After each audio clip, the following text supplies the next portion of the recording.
So you might be wondering why I've called this meeting today. No? You're not wondering? You're not worried about the fact that... I just came here to do a podcast Thursday. Podcast? An hour and a half later than we said we would. What do you mean podcast? Podcast? Yeah. Dead by podcast. Dead by podcast. Oh, this is one of the things that they said, that you believe you're living in a world. There's this game or something, right? But they when they referred you to me, they said that you might be talking about this game, and I've got a list of things to talk about. So the first heading here is just says news, and there's a bullet point that says hotfix. Does that mean anything to you? It does mean something to me. Go on then. I'm both happy and disappointed with the ghastly ghettos. Happy because 140%. 140%. Disappointed because not stacking. Disappointed because they're going to take it away. Yeah, but they're going to replace it with something that gives you up to 500%. Only if everyone takes it, but most people don't do that. No, but people aren't using it now because it's broken though, right? But like last year, I remember loads of people were using it when it was there, when the option was there. I think everyone should just be all together and just say, yeah, let's all use it in every single game. Which I think they will. I think they will once it's fixed. It's just right now there's no point because you're wasting it. I think people are waiting for that 500% bonus. But it's only 500% if everyone uses it. Yeah. Plus, I'm pretty sure it's quicker to find them in the blood web. Yeah, it's super easy to find in the blood web. It's every one or two in every thing, isn't it? I've had 3 in one before, and it's only 3,000 points as well, which is also great. Is it 4,000? I don't know. I don't know. Yeah, I'm pleased it's getting fixed. People seem disappointed about the fact they can't give a solid date or that it was broken in the first place, but they're doing what they can to get it fixed. At least they broke it in a decent way. The worst thing would it to be 104% and not just not stack. That would be the worst thing. This doesn't make any sense. Surely at some point, they were filling it out and someone wrote 140%. Someone posted like the API endpoint, the data that it sends back is personal and non-stackable. So it's like it's been purposefully done like that. Obviously, or they're just very lazy and they don't check everything they do. Yeah, and it also suggests, this is the thing, the fact they need a hotfix for it also suggests that the data isn't stored on a server, but it's stored on the client, and the client figures out what to do. Which means they need to send everyone an update to get it fixed, which seems really weird. Surely it's just a single value in a database somewhere. Here's an item, it affects blood points, it's non-stackable, personal, let's change it to non-personal, stackable, 104%. Did you have that? I don't know. We didn't do an intro. Yeah, we did. Intro. What do you mean intro? To the podcast. What podcast? Join us in our blood and confetti-filled celebration of another year in the fog with the 4th anniversary event in Dead by Daylight. So the other bit of news this week is that Chapter 17 is most likely going to be licensed. Do you hear about this? I did not hear about this. Leaks by Daylight posted it. What was the reason? I don't think you trusted them though. The website's bad, the Twitter account's really good. That's the thing. The website is garbage. How does Leaks by Daylight get this? Is it just pure coding that they somehow managed to get? They must have an They inside data man. mine. They data mine. They figure it out. The reason why Chapter 17 will be licensed is because... is because somehow they found out... Oh, here it is. It's because there's already a slot for Position 42, Survivor 42, and... Sorry, Killer 21, which is number 42 in the database, and Survivor 23, which is Position 43 in the database, both of which can only be purchased through Oryx Cells, which suggests it can be licensed, because that's how licensed characters work, right? I want to put it out there right now. I want it to be Pennywise. It would be Pennywise. I want Pennywise to... the map could be like the sewers. There's two... Exactly. Is that like a Exactly. sewer map? That'd be really cool. But that's another indoor map. That's the only issue. They're all going to be indoor maps now. Two things would be amazing for Pennywise would be if he... First of all, the best version is that he would be able to take on the role of another survivor. Someone who's in the trial would have to be, I reckon. Obviously you can pretend to do stuff on the generators. Yeah. They're not actually doing anything. This is something I've said before. This is why I thought Hannibal would be cool if he presented himself as just another survivor. It wouldn't be Hannibal because Hannibal wasn't supernatural, but... The reason for Pennywise is because the other thing I was going to say is that he, depending on which survivor, but this will give it away so easily. That's the only issue.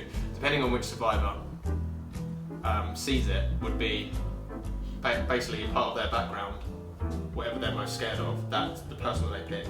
Oh. Would come up like that. That'd be cool, but that'd be 23 plus every survivor. Yeah, it'd be too difficult to do, and also it'd be so obvious. You see it and you go, well, that's Pennywise. If you have a shapeshifting You want killer, deception, basically. yeah, if you have a shapeshifting killer, I think the best option for that is to make it so that maybe it's got a cooldown of 180 seconds, something massive. He clicks a button, he transforms into another survivor, one of the random of the 4 survivors, even if that survivor's dead, right? Because there aren't like nameplates in Dead by Daylight. The only issue with that is it might be quite difficult because then it's like, well, I know who that guy is. Whereas it could be maybe. But that's. Do you remember in Dead Space 3 how when you're playing co-op, one person would see things that the other person wouldn't see? Yeah. Yeah. Something. But think about it like that. Imagine you're playing Dead by Daylight. You first get into a game and you bump into someone. You're like 2 of you. Okay, you go off and work on a gen, and then you see someone else run in and start working on the gen. You're not really paying attention. You're looking behind you for the killer, and then you notice that the survivor who just ran to the gen is you. It's your cosmetics. He looks exactly like you. And also you notice that they keep failing skill checks. They keep doing things to slowly sabotage the game. Yeah. That would be cool. And then at any point they can then left click to exit survivor mode, swipe. I mean, I don't know how difficult. This might be impossible to do from a technical perspective. I don't know how they're set up for this kind of thing.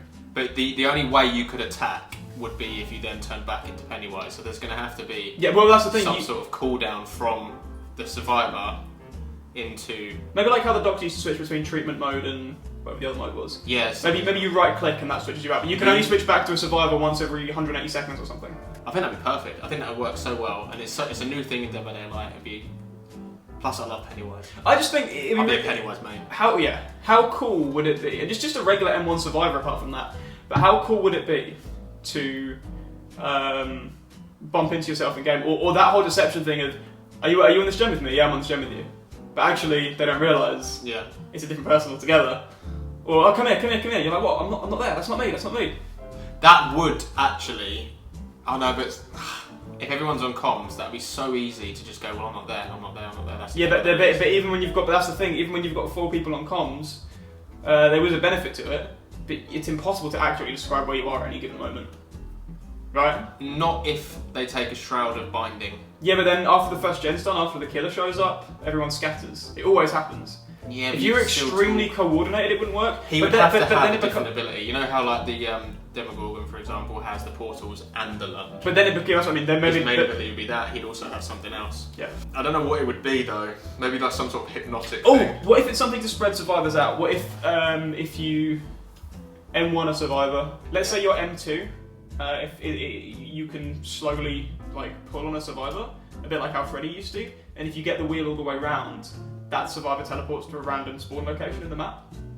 And that way you can scatter survivors, so you've got a bit more crowd control. That'd be really cool. Yeah. I'm just trying to think of maybe there's just balloons floating around the map.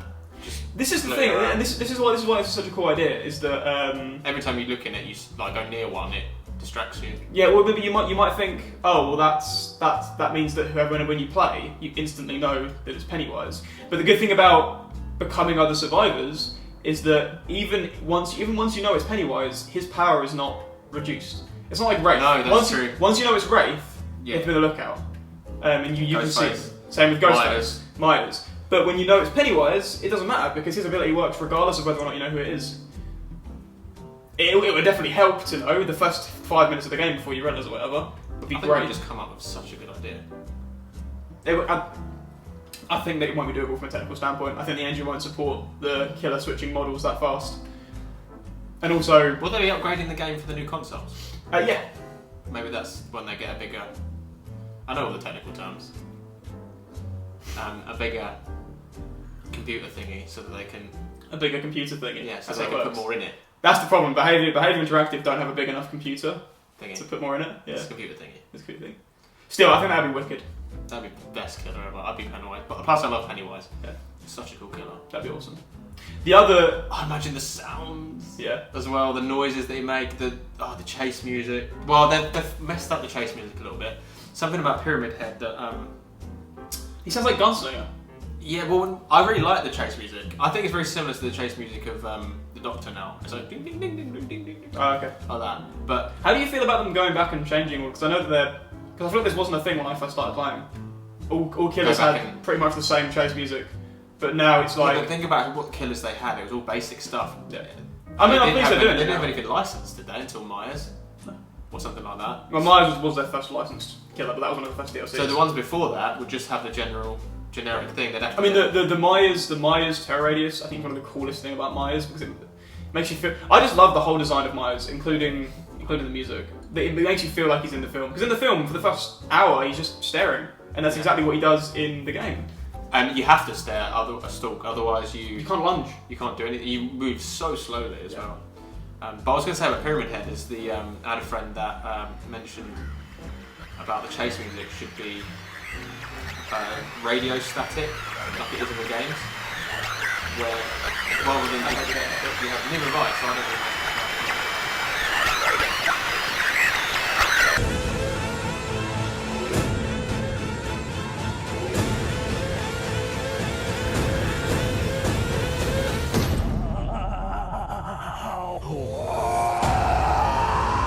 Oh my god, chase music, that'd be sick. That'd be incredible, wouldn't it? Behaviour, check out our podcast, please. And have a look at that. I mean, I know obviously it's licensed, so not that we could persuade you to do anything, but it's licensed. Well, that's going to be the hard thing, is securing that license and then making good of it. That's going to be tough. The issue with it, though, I know, but Pyramid Head wasn't. I mean, I know they are bringing a Silent Hill because Silent Hill's coming back now, isn't it? Because they're doing a new film. Are they? Yeah. That's what I mean. If they were going to do it, it would have been last year. Who did they have last year? Definitely. Demogorgon though. As meh as. This is licensed. This is the thing. This is the thing, right? Silent Hill, the killer over. What's the word? The killer overshadowed the survivor. Stranger Things, I think the survivors overshadowed the killer. 2 survivors in 1 DLC. Nancy and Steve, their actual likeness, they paid for those actors' likeness. That was more interesting than Demogorgon. I don't think Demogorgon was a very interesting killer. His abilities are kind of meh. He's just an M1 killer that can teleport. I'm going to start getting used to Demogorgon. I think I've really enjoyed playing that game. He's not a bad killer. He's perfectly viable at road ranks, but you just need to be on it. You can't waste a second. You shouldn't really be missing the lunges, which are the hardest thing, because against good survivors, they know how to do that.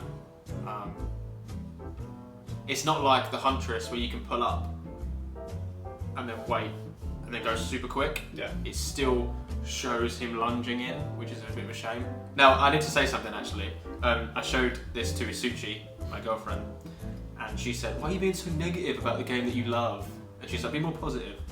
But I will say, is it possible to be positive? You can't be a fan of Dead by Daylight and be positive. The fact that I play it every single day. It's positive enough. Yeah, I mean, it's ridiculous. But there's so many things. But then again, if everything was perfect, then there'd be no point in talking about it.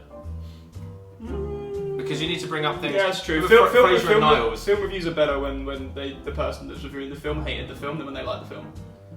Yeah, definitely.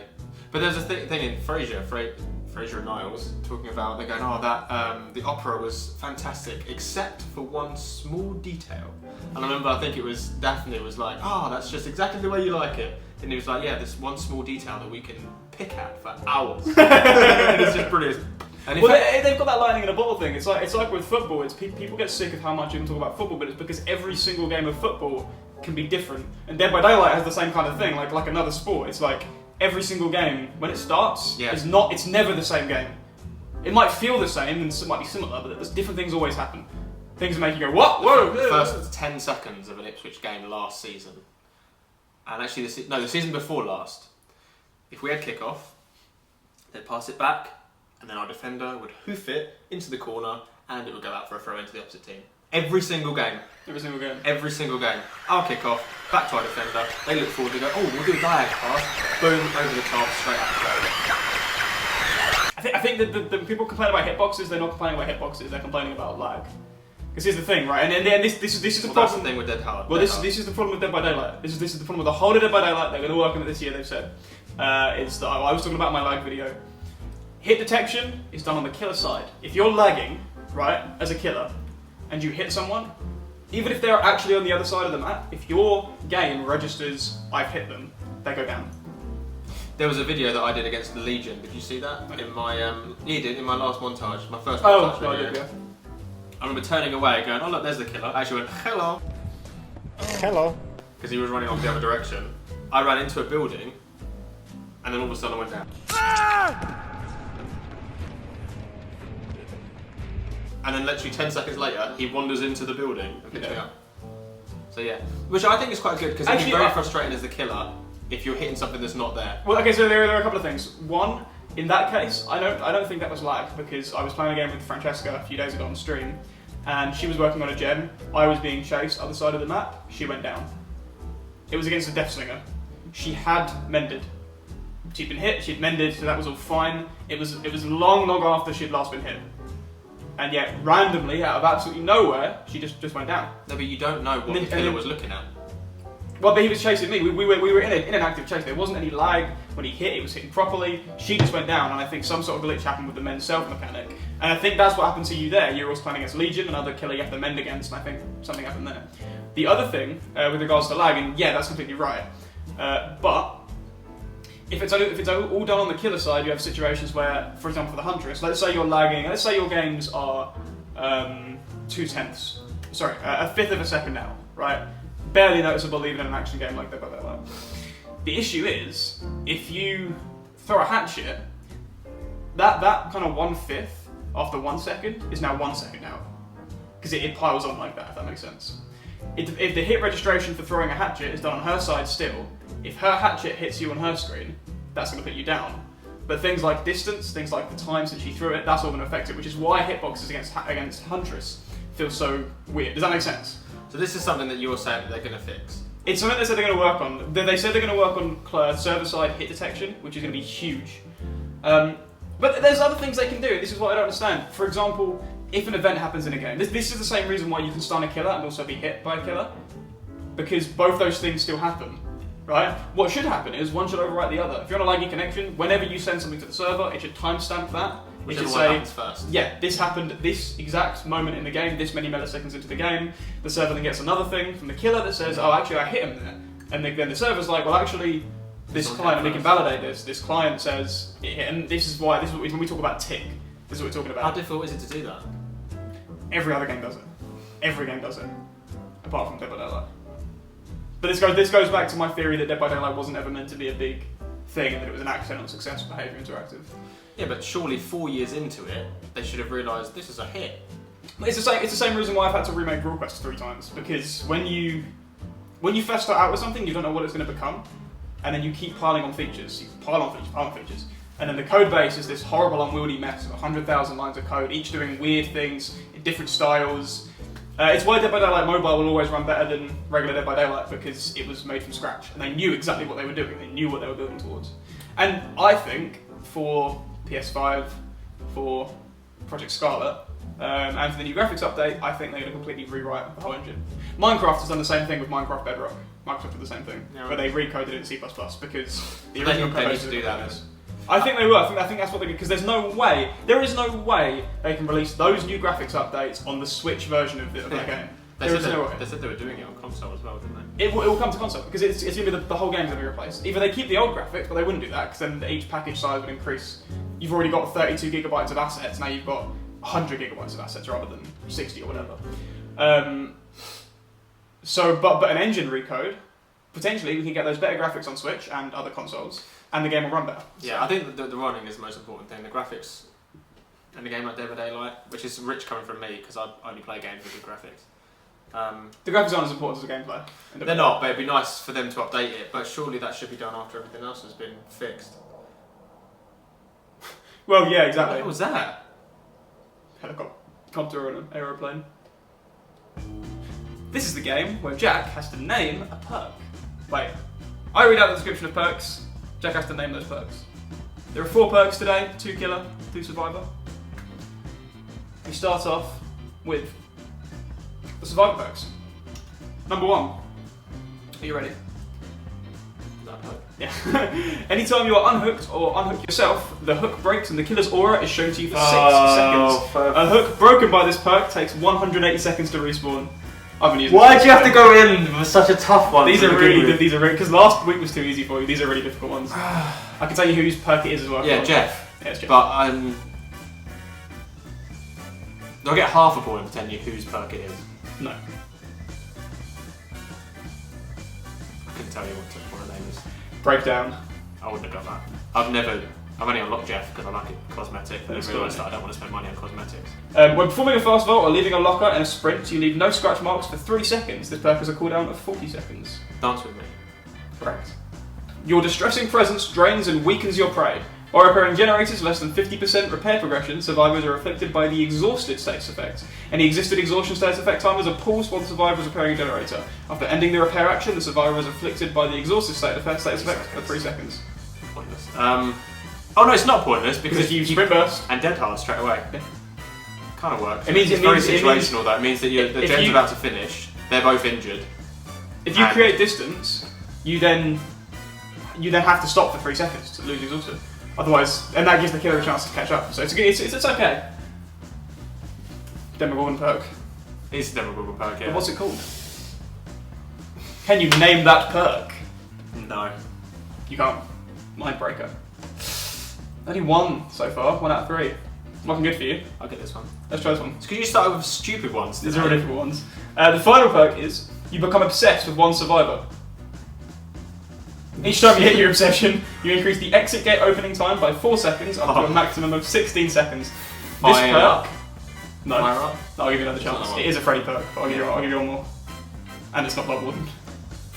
What's his other perk? Actually no, I'm pretty much a Freddy main. How embarrassing. I don't use the perk, so... How embarrassing.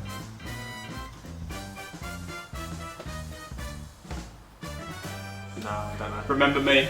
Oh yeah! Does it remember me? Remember me? Remember me? Is that what it is? No, I just said... Yes! 4 out of 4.